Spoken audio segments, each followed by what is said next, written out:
Evander. Eu gostaria de conversar hoje com vocês a respeito da contabilidade gerencial, uma disciplina muito importante que ela tem como base de sustentação a contabilidade financeira, onde na contabilidade financeira é uma contabilidade muito formatada de acordo com os princípios contábeis e também a normatização em se elaborar os relatórios gerenciais para efeito de um público mais externo, que são usuários externos da empresa, o governo, acionista, os bancos, sindicatos, que utilizam os demonstrativos contábeis, como o balanço, o DRE, e também fluxo de caixa para avaliar a atual situação econômica e financeira de uma empresa. É muito útil. E a contabilidade gerencial é uma evolução da contabilidade financeira, onde ela traz informações para a gestão empresarial daquilo que hoje está acontecendo dentro da empresa e também daquilo que vai acontecer. Então, ela trabalha mais com uma visão futurista, procurando fazer uma análise daquilo que acontece na empresa no processo produtivo relacionado a custo e também as formações dos investimentos nos estoques, comportamento dos custos fixos e variáveis. Então, essa parte pré, que é a estruturação do custo, nós encontramos na contabilidade financeira, que é a estruturação da formação de um custo do produto. A contabilidade gerencial ela usa esse custo muito bem estruturado na contabilidade financeira e contabilidade de custo para tomada de decisão e também gerenciamento da empresa.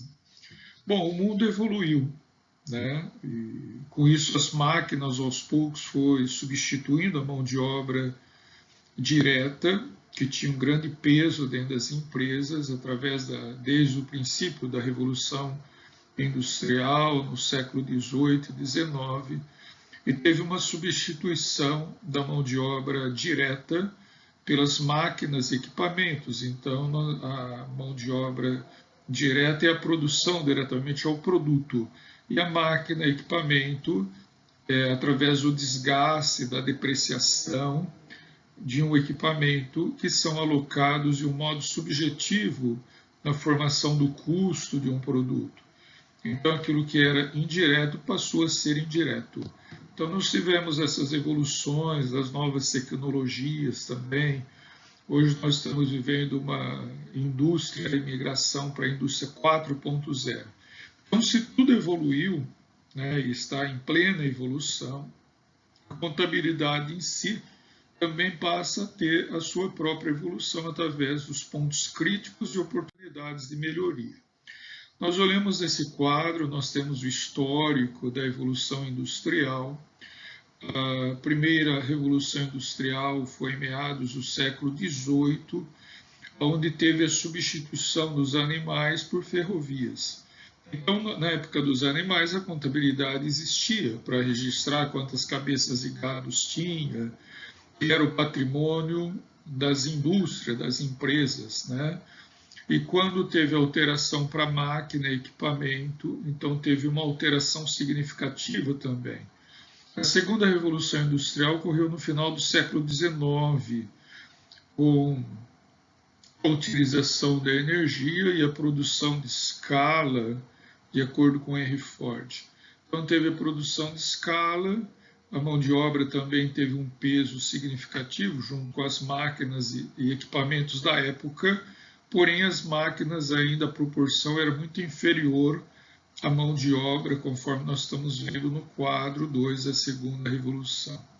A terceira revolução industrial é muito mais próxima à nossa época, onde nós vivemos a questão da internet, dos computadores, de uma fábrica programada, existindo, diminuindo já a quantidade da mão de obra direta e sendo substituída por uma programação e por uma tecnologia. Então, as fábricas fizeram grandes investimentos em tecnologia de ponta para que a fábrica fosse um tanto que robotizada e surgindo, então, essa mudança. Então, teve já uma redução do fator produtivo por depreciação de máquinas e equipamentos, além da utilização do produto em si, da matéria-prima, dos materiais complementares, que isso não se altera, onde está a essência da produção.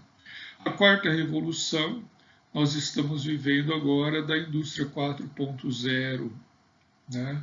Onde a máquina cuidando da máquina, e demanda grandes investimentos de produção em tempo real, virtualização, orientação a serviços, modularidades.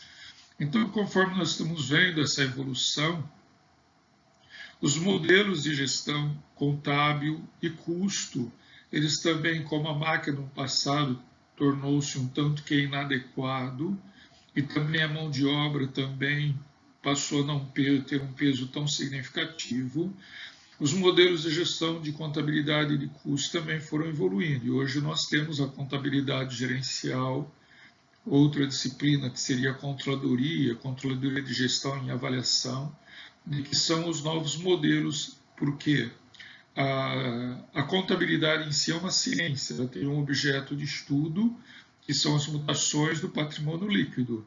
Então, essas mutações que ocorrem na evolução industrial faz com que a ciência, a contabilidade, não que ela chegue ao seu limite, mas dos atuais modelos, mas que ela tenha um infinito a ser percorrido em busca de novos modelos de gestão. Então, nada fica antiquado ou passado. O que surge, sim, são as evoluções e as alterações sem mexer nos princípios e nos postulados contábeis. Então, nesse quadro, nós comentamos que as ciências contábeis é uma ciência, se a medicina tem um objeto de estudo que é o corpo humano e está sempre em evolução, a contabilidade tem um objeto de estudo que é o patrimônio líquido, valor investido pelos acionistas, e também as suas evoluções no decorrer do tempo. É uma disciplina muito interessante de se estudar e nos traz assim, bastante satisfação. Então, se evoluiu a contabilidade gerencial, surge então o controller gerencial. Então, o controller gerencial ele tem na sua missão de prover, quer dizer, de colocar na mão dos outros gerentes informações úteis para a tomada de decisão. Então, o controller gerencial é uma pessoa que vive a fabricação, vive o processo produtivo, e ele tem que disponibilizar informações atuais e relevantes para a tomada de decisão. Então, ele não pode, muitas das vezes, ficar utilizando um modelo já ultrapassado, de que antes atendia plenamente a empresa, através das informações gerenciais, e ele não se atualizar em termos de estudos e buscar, então, uma melhor profissionalização de acordo com as metodologias atuais, senão ele vai utilizar um modelo já ultrapassado, sendo que a fábrica é uma fábrica 4.0 e necessita de outros modelos de gestão econômica e também do custo, para que o gestor possa tomar suas decisões. Dessas mudanças no processo produtivo que a gente avalia no decorrer do tempo, a empresa precisou fazer alto investimento em tecnologia, substituindo a mão de obra por máquinas, equipamentos. Ocorreu também diversas mudanças no processo produtivo. Então, fica sempre algumas questões a serem avaliadas, que é o custo e o retorno desse custo que foi efetuado. Porque não adianta fazer grandes investimentos em tecnologias que não são percebidas pelo cliente, e que esse investimento não traga simplificação dos processos produtivos ou redução nos custos para que se melhore as margens, ou uma produção em maior escala para que se incremente os volumes existentes. Então, se fizer apenas grandes investimentos para deixar a fábrica mais bonita e não tiver redução dos custos para melhora de margem, incremento de produção de volume em grande escala, muitas das vezes a empresa apenas está arcando e provocando alteração nos seus custos fixos, sem que se tivesse um benefício para o próprio sistema empresa. Então deve-se olhar muito bem esses investimentos e buscar um modelo de custeamento que possa trazer de um modo claro o que está acontecendo dentro da empresa, ao ponto de abordar um determinado produto ou um determinado negócio, onde se demanda altos investimentos, mas em vez de levar a empresa para frente, vai causar uma corrosão no caixa e destruir a saúde financeira da empresa. Muitas das vezes é melhor preservar as conquistas do que entrar num mundo desconhecido, levando a empresa à insolvência e também à falência. Por isso que é muito importante ter metodologias que retrate o que realmente está acontecendo dentro do processo empresa, dentro da fábrica. Então nós temos um quadro sobre a função controller, né, que é prover informações. O que ele deve buscar? Elaborar relatórios gerenciais para tomada de decisão. Este é o ponto, estágio, o áspide, o ponto máximo. Ele tem que elaborar relatórios gerenciais através de um sistema de custeio, que pode ser por absorção ou custeio variável, ou um outro custeio, que pode ser também o ABC, que é o Activity Based Cost, para que monitorar a administração da empresa para que ela tome decisão. Então, a administração da empresa que tem que tomar decisão sobre cortar custo, precificar, planejar a produção, como que está sendo essa produção, analisar os segmentos do mercado, acompanhar o seu próprio negócio e a evolução dos investimentos. Então, deve-se tomar esse relatório gerencial. Ele deve ser um relatório de que ele possa tanto atuar top-down, ou possa atuar também de baixo para cima, para que ele estabeleça um sistema de comunicação dentro das empresas, mas um relatório que retrate o que está acontecendo com a empresa na atualidade. Então tem que se utilizar metodologias atuais e não metodologias do passado que atenderam plenamente as empresas no passado. Então nós temos aí o grande desafio do controller gerencial que deve ter na mão, que é o processo de custeamento de um determinado produto ou serviço. Porque em cima desse custeamento define-se o preço de venda e apura-se as margens para remunerar adequadamente os seus provedores de capital. Então essa exigência também passou a ser ainda maior quando a empresa abre o seu capital na bolsa de valor. Então ela tem que gerar lucro para promover distribuição de dividendos através das ações. E ela só gera lucro se tiver um produto com uma margem atrativa, uma empresa que controla muito bem os seus custos e forme também adequadamente os seus preços de venda. E para formar o preço de venda, primeiramente nós temos que elaborar corretamente o nosso custeamento dos nossos produtos. Então nós temos esse slide, a evolução da competitividade nos anos 70, onde teve a questão da China e do Japão invadindo os produtos na América Central, oferecendo produtos com qualidade compatível, um custo muito mais que reduzido. Então teve a empresa antes do período do sistema Ford, o período depois da revolução, das grandes revoluções industriais e também da alta competitividade dos anos 80, de qualidades de produtos a preços reduzidos. Tudo isso provocou, então,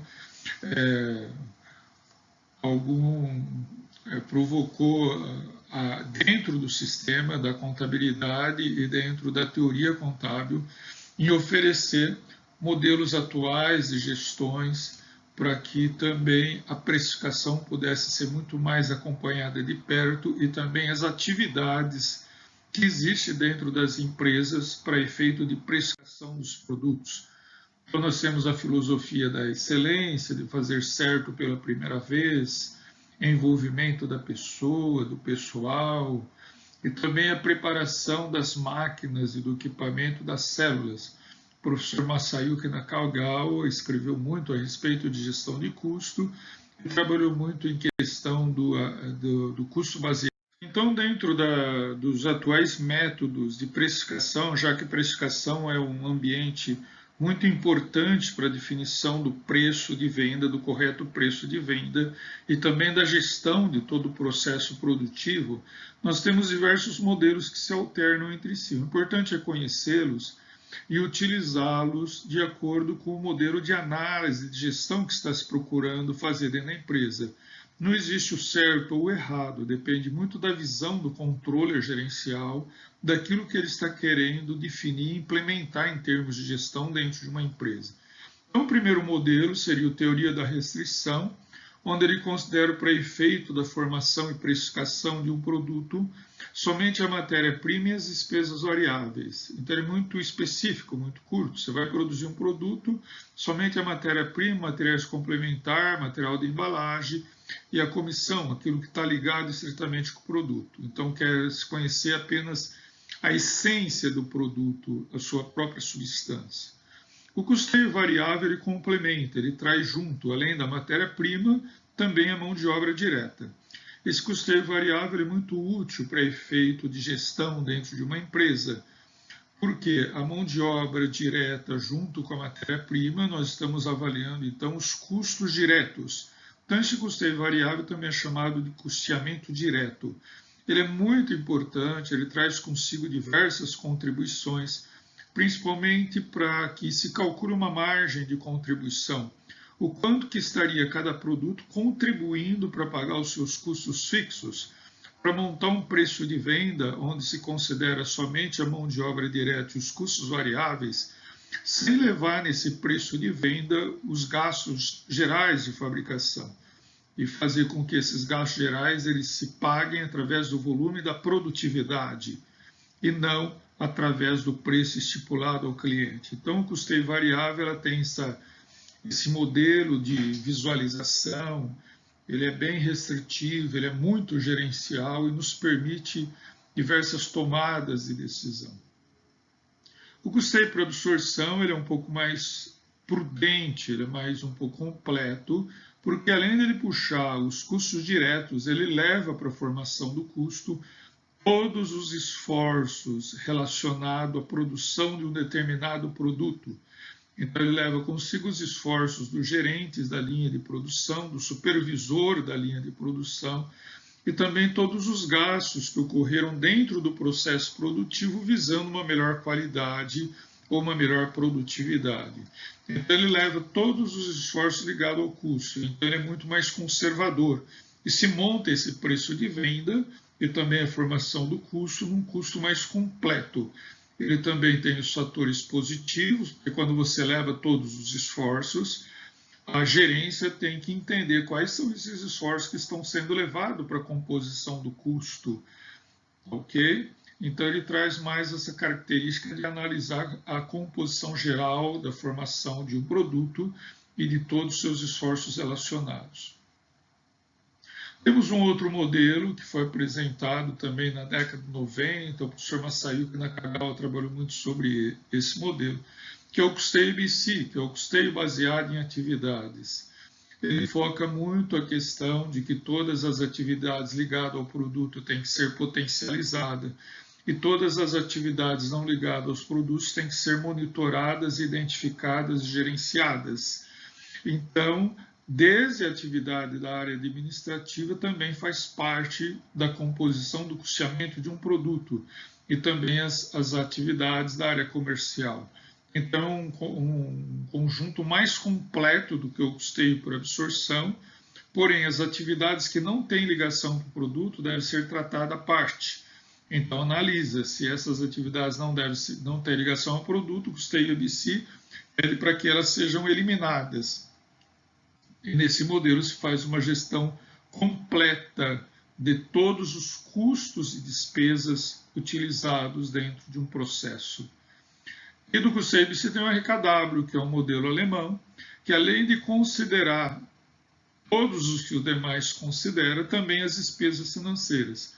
Ele é importante porque identifica se uma despesa financeira está tendo ligação com o produto, ou se essa despesa financeira é uma estratégia puramente administrativa. Então, o produto não carrega essa despesa financeira através de um empréstimo, financiamento, de uma máquina que foi comprada, e analisa se essa decisão foi tomada de um modo correto ou não, e se está essa máquina, equipamento que veio através de financiamento, gerando um maior volume de venda, e esta venda está trazendo uma margem suficiente para pagar as taxas dos juros do banco. Então, enquanto lá o custeio variável trata somente dos diretos, enquanto o da restrição não trata a mão de obra, enquanto que o ABC pede para colocar as despesas administrativas e o custeio por absorção coloca apenas os custeios diretos e o indireto, o RKW abraça todas as despesas para identificar tudo o que está acontecendo na empresa como um todo e a ligação disto com o produto. Então, são esses os modelos que foram assim evoluindo de acordo com a linha do tempo, a partir do momento que ocorreu a Revolução Industrial e hoje na Indústria 4.0, esses são os atuais modelos que se encontram à disposição da área da contabilidade gerencial para efeito de mitigar e entender o que está acontecendo na empresa. Eu convido vocês a outros encontros, onde nós estaremos trabalhando pontualmente cada um desses modelos, para que possa ter um pleno entendimento da aplicabilidade desses modelos no efeito da gestão gerencial.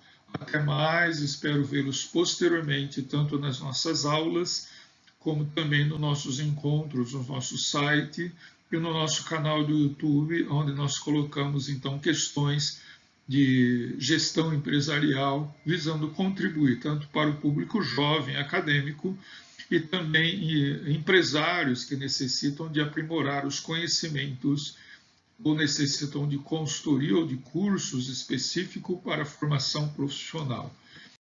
Um grande abraço, essa é a nossa bibliografia básica que nós estudamos para o pleno entendimento daquilo de que hoje já se encontra formatado na academia. Nós não temos liberdade para criar novos modelos, a nossa liberdade é de estudar os modelos e compartilhar conhecimento daquilo que foi definido através de teses de mestrado e também dissertações de doutorado, onde ocorre a formatação do conhecimento e também a comprovação em mesas e bancas submetido ao MEC.